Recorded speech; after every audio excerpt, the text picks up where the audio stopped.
Ibrani bab 1. Allah telah berfirman pada pelbagai zaman dan dengan aneka cara kepada nenek moyang kita melalui nabi-nabi. Tetapi pada akhir zaman ini, Allah telah berfirman kepada kita melalui anaknya yang telah dijadikannya pewaris kepada segala-galanya. Melalui anaknya itu, Allah telah mencipta alam semesta. Anak itu adalah sinar gemilang kemuliaan Allah dan gambaran sempurna kewujudannya. Dia memelihara segala-galanya dengan kekuasaan firman-Nya. Setelah menghapuskan dosa kita melalui dirinya sendiri, Dia duduk di sebelah kanan yang maha mulia yang bertakhta di syurga. Dirinya jauh lebih baik daripada para malaikat, kerana melalui warisan, Dia telah mendapat nama yang lebih cemerlang daripada mereka. Kepada malaikat manakah Allah pernah berfirman, "Engkau anakku, pada hari ini aku menjadi bapamu." Dan juga, "Aku akan menjadi bapanya, dan dia akan menjadi anakku." Selanjutnya, apabila Allah menghantar anak sulungnya ke dalam dunia, maka firman-Nya, "Hendaklah semua malaikat Allah menyembahnya." Dan tentang para malaikat, Dia berfirman, Dia menjadikan para malaikatnya angin, dan para pelayannya nyala api. tetapi tentang anak itu, Dia berfirman, Takhtamu ya Allah, kekal selama-lamanya. Tongkat kebenaran ialah tongkat kerajaanmu. Engkau telah mencintai apa yang benar dan membenci apa yang jahat. Oleh itu Allah, Allahmu, telah mengurapimu dengan minyak kebahagiaan lebih daripada teman-temanmu. dan Pada mulanya Engkau ya Tuhan, yang meletakkan asas bumi, dan seluruh langit adalah hasil kerja tangan-Mu.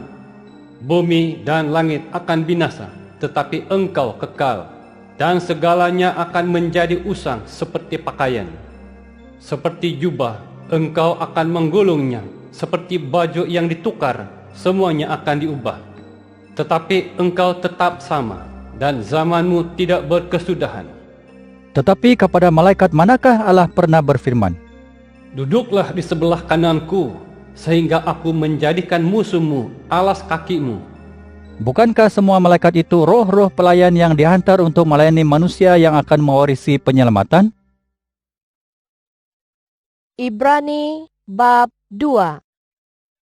Oleh itu, kita harus memberikan perhatian yang lebih kepada segala yang telah kita dengar, takut kita hanyut kelak. Jika firman yang disampaikan melalui para malaikat terbukti benar, dan setiap pelanggaran serta keingkaran mendapat balasan yang setimpal, bagaimana kita mungkin terlepas daripadanya jika kita mengabaikan penyelamatan yang sedemikian besar? Pada mulanya Tuhan telah menyebutkannya, dan kemudian orang yang telah mendengar kata-katanya itu turut mengesahkannya. Allah juga telah memberikan kesaksian dengan pelbagai tanda, keajaiban, mukjizat dan pengurniaan Roh Kudus menurut kehendak-Nya sendiri. Dia tidak meletakkan dunia akan datang yang kita perkatakan ini di bawah takluk para malaikat. Tetapi terdapat seorang yang telah memberikan kesaksian di suatu tempat. Apakah manusia, maka engkau memberinya perhatian? Apakah anak manusia, maka engkau memeliharanya? Engkau telah menjadikannya rendah sedikit daripada malaikat. Engkau memahkotakannya dengan kemuliaan dan kehormatan. Dan engkau meletakkan segala-galanya tertakluk di bawah kakinya. Dengan meletakkan segalanya tertakluk di bawahnya, Allah tidak meninggalkan suatu apapun di luar kekuasaannya. Tetapi sekarang kita masih belum melihat segala-galanya diletakkan di bawahnya. Tetapi kita melihat Yesus, yang dijadikan rendah sedikit daripada malaikat, dimahkotakan dengan kemuliaan dan kehormatan kerana telah menderita kematian, supaya Dia dengan kasih kurnia Allah mengalami kematian untuk setiap manusia. Allah yang segala-galanya adalah untuk-Nya dan segala-galanya dicipta oleh-Nya, membawa beberapa ramai anak-Nya kepada kemuliaan. Memang wajarlah Dia menjadikan perintis penyelamatan mereka itu sempurna melalui penderitaan.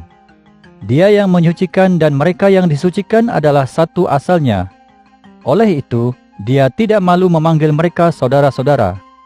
Dia berkata, Aku akan mengistiharkan namamu kepada saudara-saudaraku. Di tengah-tengah perhimpunan aku akan menyanyikan pujian untukmu. Dan juga, Aku akan meletakkan kepercayaanku kepadanya. seterusnya, Lihatlah, ini aku dan anak-anak yang telah diberikan Allah kepadaku. Oleh sebab anak-anak itu telah mendapat tubuh manusia, dia sendiri pun mendapatkannya, supaya melalui kematian, dia dapat memusnahkan iblis yang berkuasa atas kematian, dan membebaskan mereka yang tertakluk kepada belenggunya seumur hidup karena takut mati. Dia tidak memberi pertolongan kepada para malaikat, tetapi dia memberi pertolongan kepada keturunan Abraham. Dengan demikian, dalam segala hal dia harus disamakan dengan saudara-saudaranya, supaya dia menjadi imam besar yang berpengasihan dan setia dalam segala yang berkenaan dengan Allah untuk menebus dosa umat manusia. Oleh sebab dia sendiri telah menderita menghadapi godaan, maka dia dapat menolong orang yang menghadapi godaan. Ibrani bab 3. Dengan demikian, saudara-saudara yang saleh, yang juga mendapat bahagian dalam panggilan dari surga, fikirkanlah rasul dan imam besar yang kita akui, Yesus Kristus. Dia setia kepada Allah yang melantiknya, sebagaimana Musa juga setia dalam seisi rumah Allah. Dia dikira layak menerima lebih banyak kemuliaan daripada Musa, sebagaimana pembina rumah lebih dimuliakan daripada rumah. Setiap rumah ada pembinanya, tetapi dia yang membina segalanya ialah Allah. Musa memang setia dalam seisi rumah Allah sebagai seorang kadam, untuk kesaksian terhadap segala perkara yang akan dikatakan kemudian. Tetapi Kristus setia sebagai anak ke atas seisi rumahnya. Kita adalah isi rumahnya jika kita berpegang teguh pada kebahagiaan harapan ini hingga ke akhir. Oleh itu, sebagaimana yang dikatakan oleh Roh Kudus, Hari ini, jika kamu mendengar suaranya, jangan keraskan hatimu, seperti dalam pemberontakan dahulu pada masa cubaan di gurun. Ketika nenek moyangmu mengujiku, mendugaku, meskipun mereka telah melihat perbuatanku selama 40 tahun.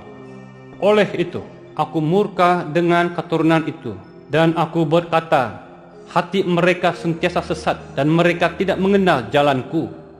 Maka aku bersumpah dalam kemurkaanku, mereka tidak akan masuk ke dalam peristirahatanku.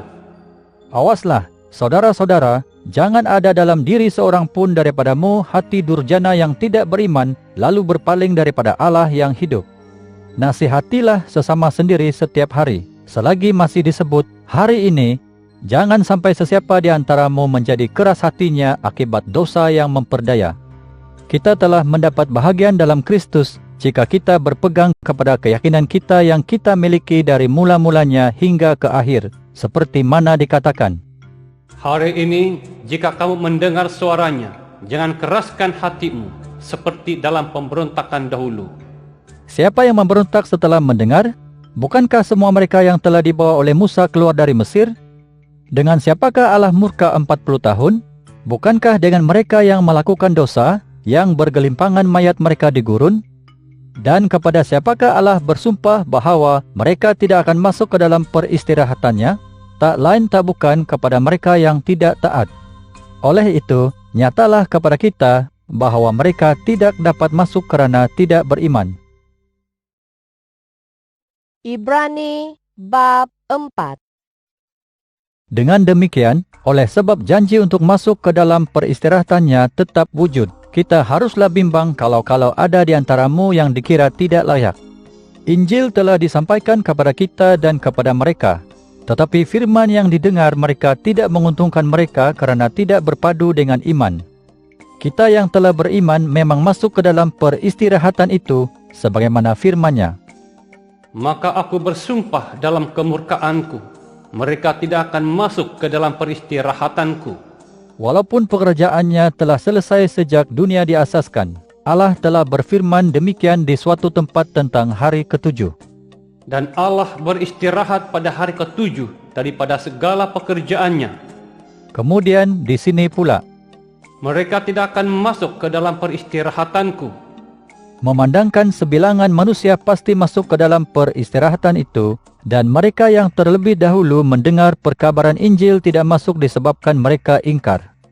Maka dia menetapkan satu hari lain dalam firman-Nya kepada Daud. Hari ini, Setelah sekian lama, yaitu hari ini, jika kamu mendengar suaranya, jangan keraskan hatimu, Andainya Yosua telah memberikan istirahat kepada mereka, Allah tidak akan berfirman kemudian tentang satu hari lain. Oleh itu, masih ada peristirahatan Sabat untuk umat Allah. Orang yang telah masuk ke dalam peristirahatannya juga telah berhenti daripada pekerjaannya, sebagaimana Allah telah berhenti daripada pekerjaannya.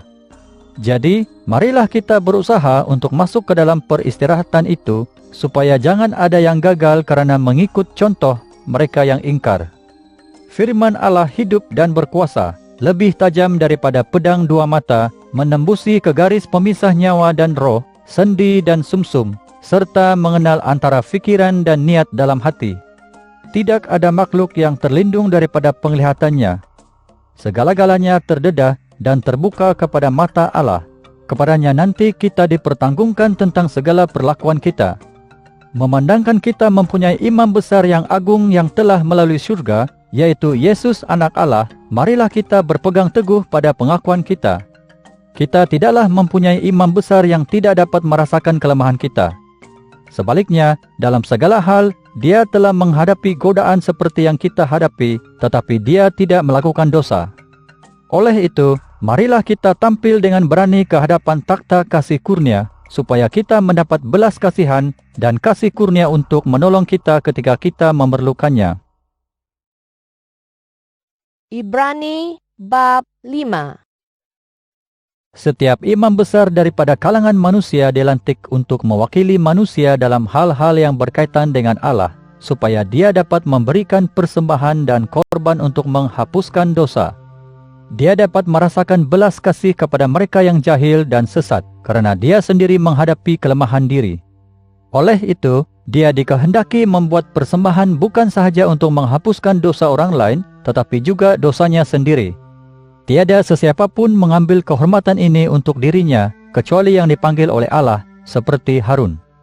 Demikian jugalah Kristus, dia tidak memuliakan dirinya untuk menjadi imam besar, tetapi Allah telah berfirman kepadanya, Engkau anakku, pada hari ini aku menjadi bapamu. Allah berfirman juga di suatu tempat lagi, Engkau menjadi imam untuk selama-lamanya, menurut peraturan Melkisedek.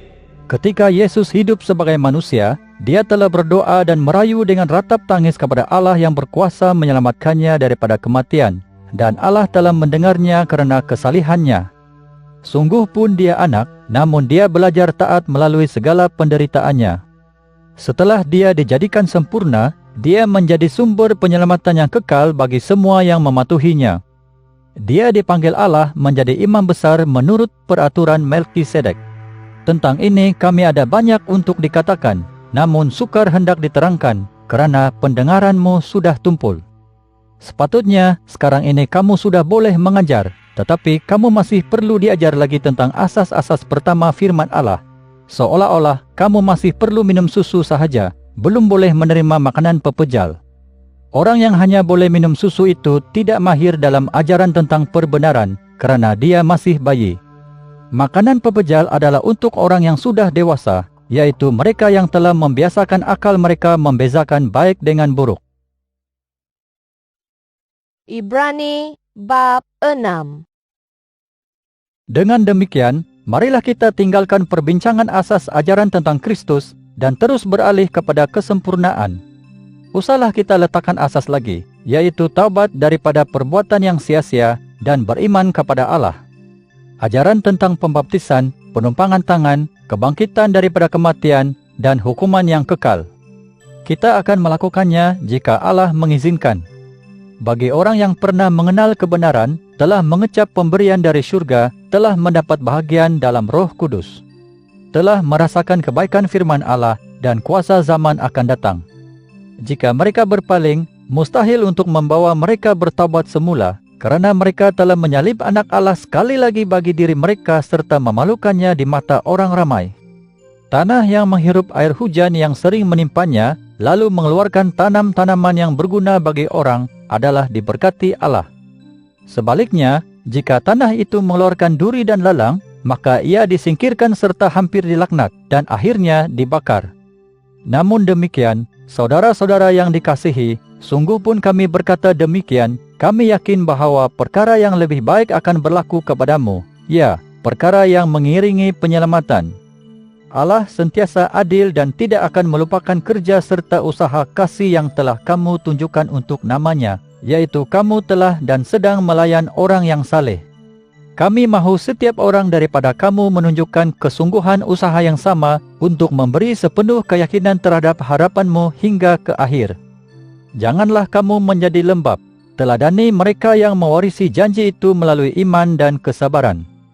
Apabila Allah berjanji kepada Abraham, Dia tidak mungkin bersumpah dengan nama lain kerana tiada siapa lebih besar daripadanya. Lalu Dia bersumpah dengan nama-Nya sendiri. Allah berfirman, Sesungguhnya aku akan memberkatimu dan memperbanyak keturunanmu. Dengan demikian, setelah Abraham menanggung kesusahan dengan sabar, dia mendapat janji itu. Orang memang bersumpah dengan nama yang lebih besar daripada dirinya, dan suatu sumpah sebagai pengesahan mengakhiri segala pertikaian.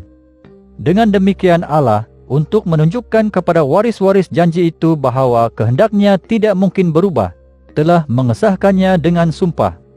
Dengan adanya dua perkara yang tidak mungkin berubah, sedangkan Allah tidak mungkin berdusta, maka hati kita telah lari mencari tempat berlindung untuk berpegang kepada harapan yang dihulurkan kepada kita.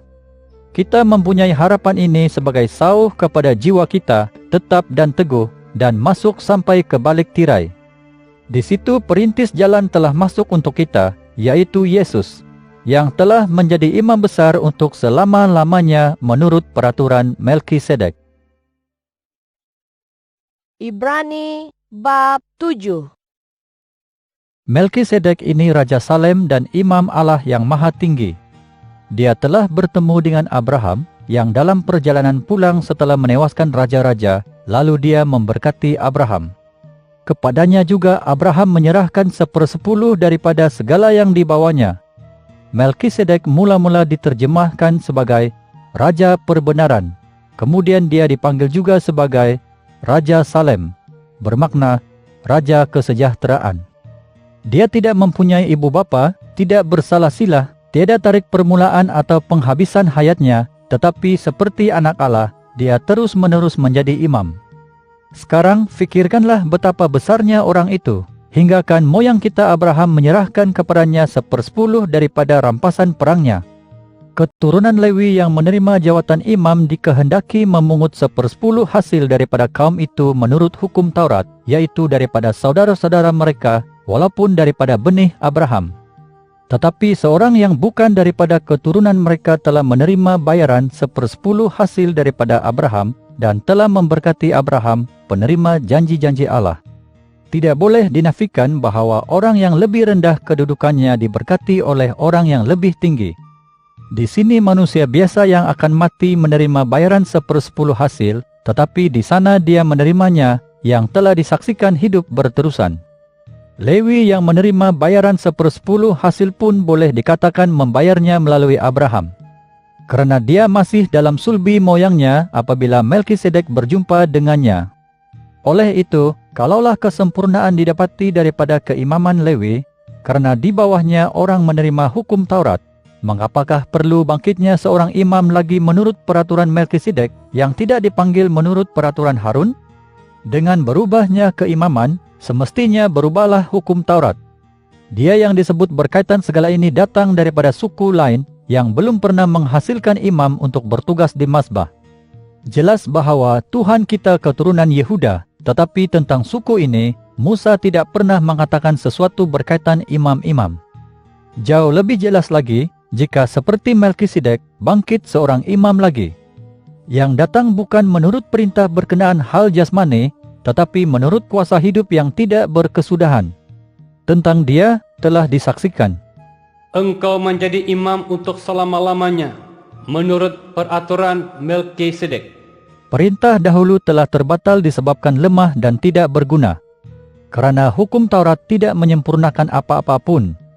Di samping itu, telah dibawa masuk harapan yang lebih baik, yang membawa kita lebih dekat kepada Allah. Dan semua ini tidaklah dilakukan tanpa sumpah. Imam-imam lain telah diangkat tanpa sumpah. Akan tetapi, Yesus Kristus telah menjadi imam dengan sumpah daripada Allah yang berfirman kepadanya, Tuhan telah bersumpah, dan tidak akan mengubah ketetapan. Engkau menjadi imam selama-lamanya. Dengan demikian, Yesus menjadi jaminan yang lebih kukuh bagi perjanjian yang lebih baik. Ramai yang telah menjadi imam itu karena kematian menghalang mereka daripada berterusan dalam jawatan. Tetapi Yesus, karena dia berterusan selama-lamanya, mempunyai keimaman yang tidak mungkin berubah. Oleh itu, dia dapat menyelamatkan sepenuhnya mereka yang datang kepada Allah melaluinya, karena dia hidup selama-lamanya untuk berdoa syafaat bagi mereka. Demikianlah imam besar yang sesuai bagi kita. Dia suci, tidak bercela, tidak tercemar, terasing daripada orang berdosa, dan telah dijadikan lebih tinggi daripada isi syurga. Imam besar yang dahulu perlu mempersembahkan korban setiap hari, mula-mula untuk menghapuskan dosa mereka sendiri, dan kemudian dosa orang lain. Tetapi dia tidak perlu berbuat demikian. Dia telah melakukannya sekali untuk selama-lamanya ketika dia mempersembahkan dirinya. Hukum Taurat melantik manusia biasa dengan segala kelemahannya untuk menjadi imam besar.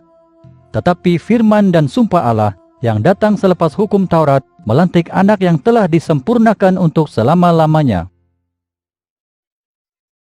Ibrani bab 8.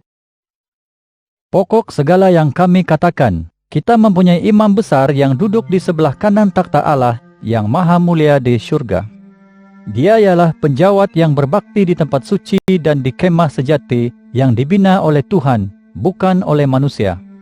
Setiap imam besar dilantik untuk membuat persembahan dan korban. Oleh itu, imam besar ini juga mesti ada sesuatu untuk dipersembahkan. Sekiranya dia di bumi, dia tidaklah menjadi imam, karena ada imam yang membuat persembahan menurut hukum Taurat. Imam di dunia mempersembahkan salinan dan bayang-bayang perkara di syurga. Demikianlah arahan kepada Musa tatkala dia bersedia untuk membuat kemah itu.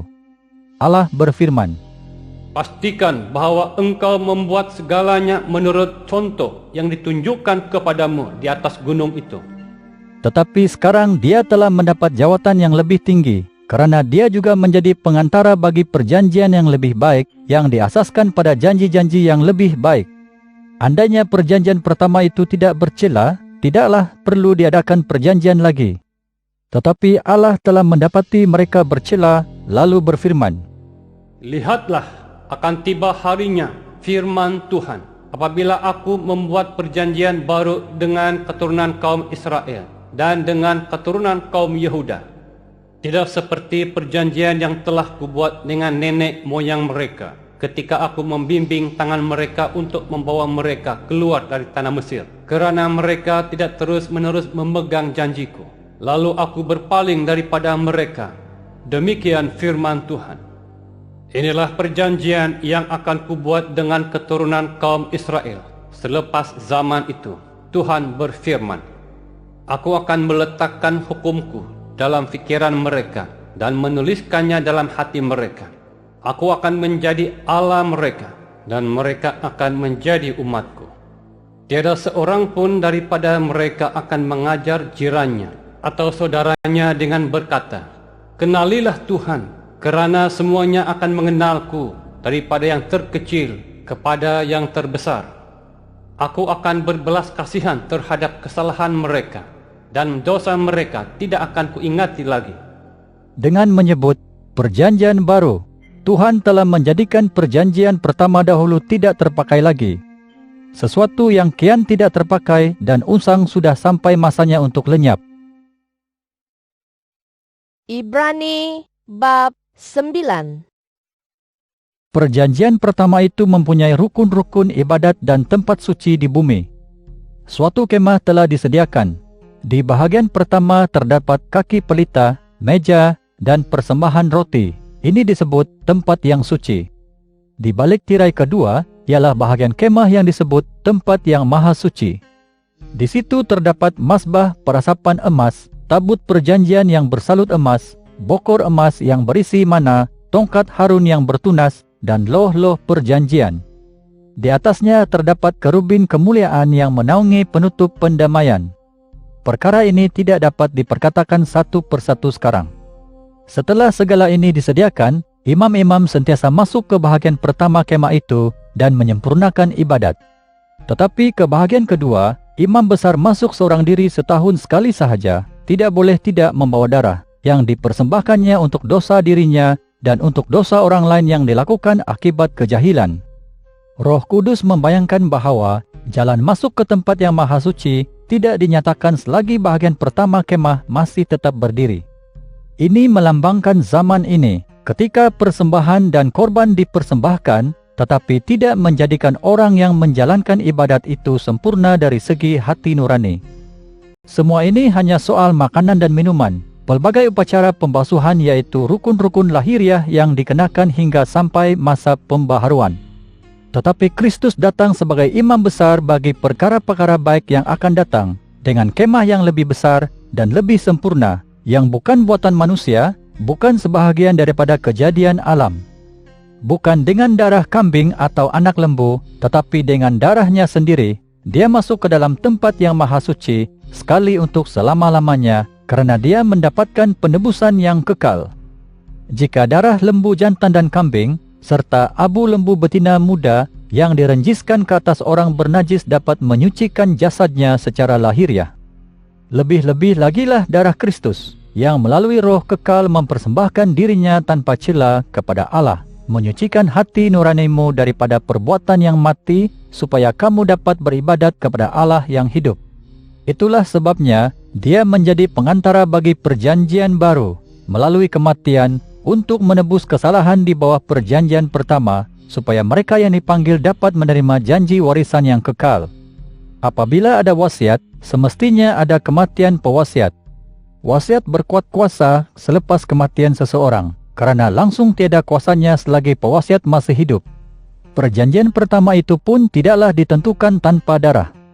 Setelah Musa menyampaikan segala ajaran kepada semua orang menurut hukum Taurat, dia mengambil darah anak lembu dan kambing dengan air, bulu domba berwarna merah dan hisop, lalu merenjiskannya ke atas kitab serta semua orang, sambil berkata, "Ini darah bagi perjanjian yang telah diperintahkan Allah kepadamu."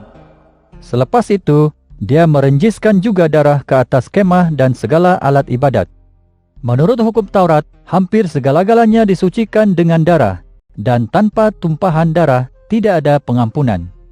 Salinan segala yang terdapat di syurga perlu disucikan dengan ini, tetapi segala yang di syurga itu sendiri memerlukan korban yang lebih mulia. Kristus tidaklah masuk ke tempat suci yang dibuat dengan tangan manusia, yaitu salinan tempat suci sejati. Dia telah masuk ke syurga itu sendiri, di hadirat Allah untuk kita. Dia tidak perlu mempersembahkan dirinya berkali-kali, sebagaimana imam besar masuk ke tempat yang maha suci setiap tahun dengan membawa darah makhluk lain. Andainya demikian, terpaksalah dia menderita berkali-kali sejak permulaan dunia. Dia tampil sekali sahaja sewaktu akhir zaman ini untuk menghapuskan dosa dengan mengorbankan dirinya. Sebagaimana manusia ditentukan mati sekali dan selepas itu dihakimkan, begitulah Kristus telah dikorbankan sekali untuk dosa semua manusia.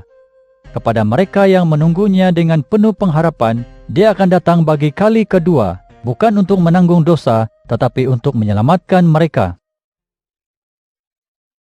Ibrani bab 10. Hukum hanya bayang-bayang perkara baik yang akan datang, bukan hakikat perkara itu sendiri. Dengan demikian, hukum itu sekali-kali tidak akan dapat menyempurnakan orang yang mempersembahkan korban-korban yang demikian itu tahun demi tahun. Andainya dapat, tidakkah persembahan itu dihentikan? Sekiranya orang yang beribadat itu telah disucikan, mereka tidaklah berasa diri mereka berdosa lagi. Tetapi segala korban itu mengingatkan tentang adanya dosa setiap tahun. Tidaklah mungkin darah lembu jantan dan kambing dapat menghapuskan dosa. Oleh itu, apabila Kristus datang ke dunia, dia berkata, Korban dan persembahan tidak kau ingini, tetapi engkau telah menyediakan tubuh bagiku. Persembahan dan korban bakaran penghapus dosa tidak kau redai. Kemudian aku berkata, lihatlah, aku telah datang. Dalam naskah kitab tersurat tentangku untuk melakukan kehendak-Mu ya Allah. Mula-mula dia berkata, Korban dan persembahan bakaran dan persembahan untuk menebus dosa tidak kau ingini dan tidak kau redai. yaitu yang dipersembahkan menurut hukum. Kemudian dia berkata, Lihatlah, aku telah datang untuk melakukan kehendak-Mu ya Allah. dia menyingkirkan yang pertama untuk mengasaskan yang kedua. Dengan kehendak Allah itu, kita telah disucikan melalui persembahan tubuh Yesus Kristus sekali untuk selama-lamanya. Setiap imam berdiri dan beribadat setiap hari serta mempersembahkan berkali-kali korban yang serupa, yang sampai bila-bila pun tidak akan dapat menghapuskan dosa. Tetapi imam ini, setelah dia mempersembahkan satu korban untuk menebus dosa selama-lamanya, duduk di sebelah kanan Allah. Dari saat itu, dia menanti hingga musuh-musuhnya dijadikan alas kakinya. Dengan satu persembahan, dia telah menyempurnakan untuk selama-lamanya semua orang yang disucikan. Roh Kudus juga memberikan kesaksian kepada kita, karena setelah dia berfirman, Inilah perjanjian yang akan kubuat dengan mereka selepas zaman itu. Tuhan berfirman, Aku akan meletakkan hukumku dalam hati mereka dan menuliskannya dalam pikiran mereka. dia menambah, Dosa dan perbuatan mereka yang mungkar tidak akan kuingati lagi. setelah ada pengampunan, tidaklah ada lagi persembahan untuk menebus dosa. Oleh itu, saudara-saudara, kita telah mempunyai keberanian untuk masuk ke tempat yang maha suci melalui darah Yesus.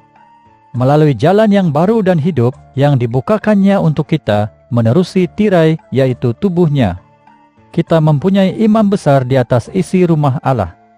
Maka, marilah kita hampir dengan hati yang tulus dan iman yang teguh sepenuhnya.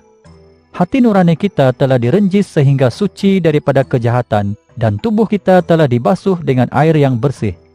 Marilah kita berpegang teguh pada pengakuan harapan kita tanpa berganjak, karena Dia yang berjanji sentiasa setia. Marilah kita saling perhatikan satu sama lain untuk menimbulkan kasih dan perbuatan yang baik.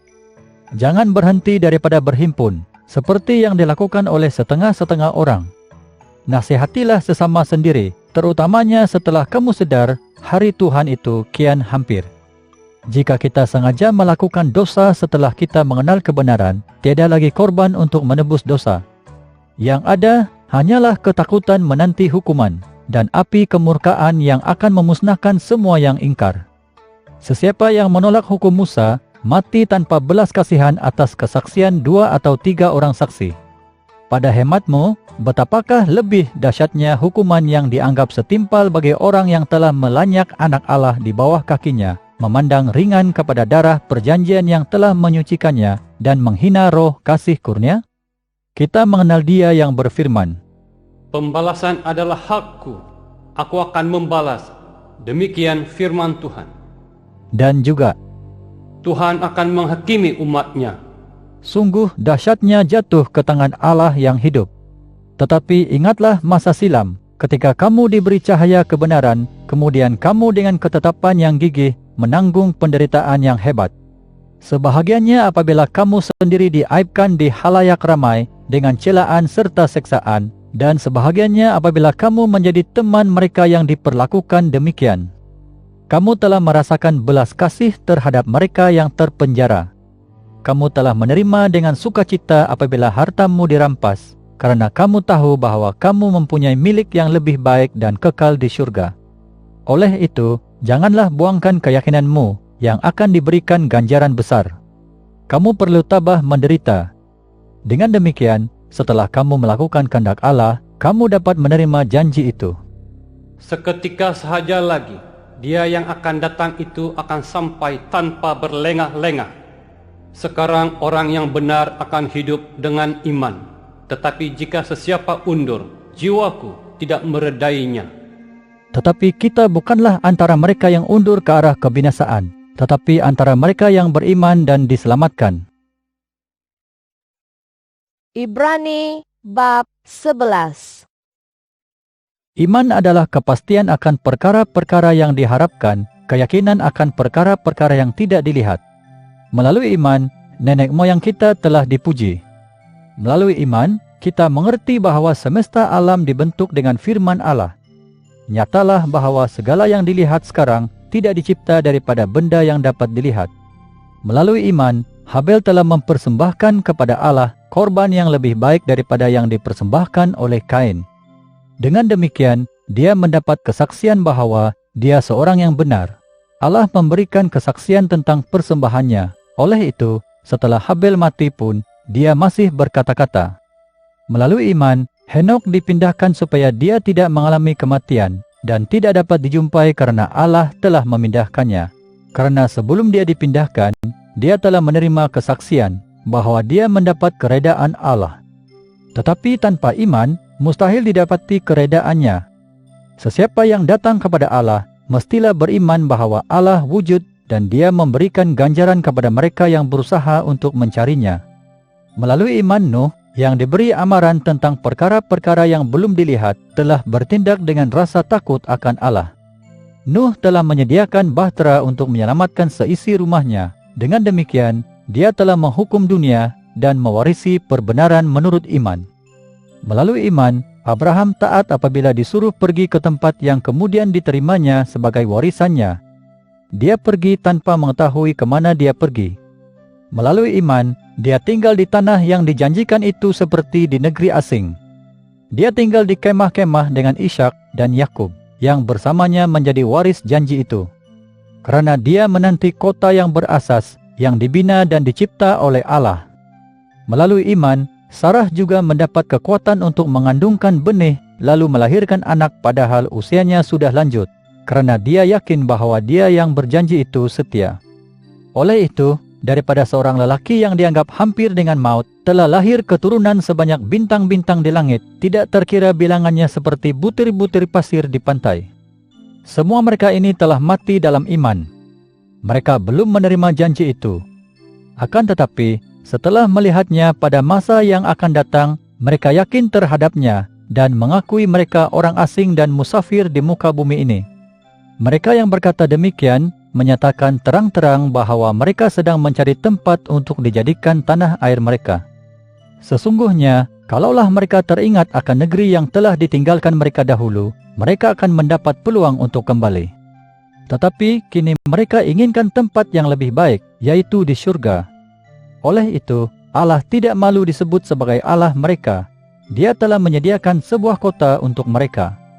Melalui iman Abraham, apabila diuji, menyerahkan Ishak sebagai korban. Dia yang menerima janji-janji itu mempersembahkan anak lelakinya yang tunggal. Tentang anak itu telah disebutkan, Melalui Ishak, benih keturunanmu akan dipanggil. Allah berkuasa membangkitkannya daripada kematian, dan secara perlambangan, dia telah menerimanya semula daripada kematian. Melalui iman, Ishak telah memberkati Yakub dan Esau berkenaan perkara-perkara yang akan datang. Melalui iman Yakub, ketika akan mati, telah memberkati setiap anak lelaki Yusuf, lalu menyembah sambil bersandar kepada kepala tongkatnya. Melalui iman Yusuf, apabila hampir sampai ajalnya, telah menyebut pemergian kaum Israel dan berpesan tentang tulang-tulangnya. Melalui iman, Musa telah disembunyikan oleh ibu bapanya selama 3 bulan sejak lahirnya, karena mereka melihat bahwa dia seorang bayi yang berparas istimewa dan mereka tidak takut akan perintah raja. Melalui iman, Musa setelah besar tidak mahu disebut anak kepada putri Firaun. Dia memilih untuk menanggung kesusahan bersama umat Allah daripada menikmati nikmat sementara melakukan dosa. Baginya, celaan yang ditanggung Kristus lebih berharga daripada seluruh kekayaan Mesir, karena dia berharap mendapat ganjaran. Melalui iman, dia meninggalkan Mesir tanpa takut akan kemurkaan raja, karena hatinya teguh seolah-olah dia melihat Allah yang tidak mungkin dilihat. Melalui iman, dia mengadakan perayaan Paskah dan perenjisan darah, supaya pembunuh anak-anak sulung tidak menyentuh anak-anak sulung Israel. Melalui iman, mereka menyeberangi Laut Merah seolah-olah berjalan di darat, sedangkan orang Mesir yang cuba berbuat demikian mati lemas. Melalui iman, tembok Yeriko telah roboh setelah dikepung 7 hari. Melalui iman, wanita pelacur yang bernama Rahab tidak musnah bersama orang yang tidak beriman setelah dia menyambut para perisik dengan ramah. Apalagi yang harus kukatakan? Aku kesuntukan waktu untuk bercerita tentang Gideon, Barak, Simson, Yefta, Daud, Samuel dan nabi-nabi yang melalui iman telah menaklukkan kerajaan, menegakkan keadilan, mendapatkan janji, menutup mulut singa, memadamkan api yang ganas, terselamat daripada mata pedang, menjadi kuat dalam kelemahan, perkasa dalam peperangan, dan mengusir tentera-tentera asing. Ada wanita yang mendapat kembali ahli keluarganya yang telah mati dan dihidupkan semula. Ada orang yang diseksa tetapi tidak mahu diselamatkan karena mereka ingin mendapat kebangkitan yang lebih baik. Setengah-setengahnya pula menghadapi dugaan dengan diejek, dipukul, dirantai dan dipenjarakan. Mereka direjam dengan batu, digergaji putus dua, dan dibunuh dengan pedang. Mereka merayau-rayau berpakaian kulit kambing dalam keadaan papa, menderita, terseksa. Dunia tidak layak menampung mereka. Mereka merayau-rayau di gurun dan gunung ganang, di gua-gua serta lubang-lubang di tanah. Semua mereka ini sungguh pun mendapat kesaksian yang baik melalui iman, tidak menerima janji itu. Allah telah menyediakan sesuatu yang lebih baik untuk kita, supaya mereka tidak disempurnakan tanpa kita. Ibrani bab 12. Oleh itu, kita juga yang dikelilingi dengan sebegitu ramainya saksi, hendaklah menjauhi beban dan dosa yang amat mudah menjerat kita, dan berlari dengan gigih dalam perlombaan yang ditentukan bagi kita. Marilah kita mengarahkan mata kita kepada Yesus, pelopor dan penyempurna iman kita. Untuk kebahagiaan yang ditentukan baginya, dia telah menanggung seksa salib, tanpa menghiraukan pengaiban itu, dan sekarang dia duduk di sebelah kanan takhta Allah. Fikirkanlah dia yang tabah menderita apabila orang berdosa memusuhinya, supaya kamu tidak berasa bosan dan tawar hati. Dalam perjuangan melawan dosa, kamu belum lagi bertahan sehingga tumpah darahmu. Kamu telah melupakan nasihat yang disampaikan kepadamu seperti kepada anak-anak sendiri. Anakku, jangan pandang ringan pengajaran Tuhan, dan jangan tawar hati apabila dia menegurmu. Kerana Tuhan mengajari orang yang dikasihinya, dan menghukum sesiapa yang diterimanya sebagai anak. Jika kamu tahan diajari, Allah memperlakukan kamu sebagai anak, kerana anak manakah yang tidak diajari oleh bapanya? Tetapi jika kamu tidak diajari, sedangkan orang lain menerima pengajaran, maka kamu ialah anak haram dan bukanlah anak yang sah. Tambahan pula, kita mempunyai bapa di dunia yang mengajari kita dan kita menghormati mereka. Tidakkah sepatutnya kita lebih rela lagi tunduk kepada Bapa segala roh untuk hidup? Bapa kita di dunia mengajari kita beberapa waktu menurut apa yang terasa baik bagi mereka. Tetapi Tuhan mengajari kita untuk menguntungkan kita, supaya kita mendapat sebagian kesuciannya. Tiada pengajaran yang menggembirakan ketika dilaksanakan, semuanya terasa teruk. Tetapi kemudiannya, pengajaran itu menghasilkan buah perbenaran yang mendatangkan rasa aman kepada mereka yang telah dididik dengannya. Oleh itu, kuatkanlah tangan yang lesu dan lutut yang lemah. Serta buatkan lorong yang lurus bagi kakimu, supaya yang tempang tidak terpelecok tetapi sembuh. Berusahalah mendapatkan perdamaian dengan semua orang, serta kesucian. Tanpanya tiada sesiapa pun dapat melihat Tuhan. Awaslah, jangan sampai ada sesiapa pun yang tidak mendapat kasih kurnia Allah. Jangan biarkan akar kepahitan menimbulkan kekacauan, sehingga ramai yang tercemar. Janganlah ada di antaramu pencabul atau menjadi durjana seperti Esau yang menjualkan hak warisannya untuk sesuap makanan. Kamu ketahui bahawa kemudiannya, apabila dia hendak mewarisi berkat itu, dia ditolak, kerana dia tidak mendapat ruang untuk bertaubat, walaupun dia memohon berkat itu dengan air mata. Kamu tidak pernah datang ke gunung yang dapat disentuh dan menyala dengan api, ke dalam gelap gelita serta ribut taufan. Dan bunyi sangkakala bersama suara yang menuturkan kata-kata, sehingga sekalian yang mendengarnya merayu supaya kata-kata itu tidak dilafazkan lagi kepada mereka. Mereka tidak tahan mendengar apa yang diperintahkan. Jika seekor binatang pun menyentuh gunung ini, ia mesti direjam dengan batu atau ditembusi dengan anak panah. Penglihatan itu begitu menggerunkan sehingga Musa berkata, Aku amat ketakutan dan menggeletar. Tetapi kamu telah datang ke Gunung Sion dan ke kota Allah yang hidup, Yerusalem yang di surga, kepada para malaikat yang tidak terkira banyaknya, kepada perhimpunan besar dan kepada jemaah anak sulung yang didaftarkan di surga, kepada Allah Hakim ke atas sekaliannya, kepada roh-roh orang benar yang telah disempurnakan, kepada Yesus, pengantara perjanjian baru, dan kepada darah renjisan yang menuturkan perkara-perkara yang lebih baik daripada darah Habel. Jangan sekali-kali kamu ingkar kepada Dia yang bersuara. Mereka yang ingkar kepada Dia yang bersuara di bumi tidak dapat lari daripada kebinasaan.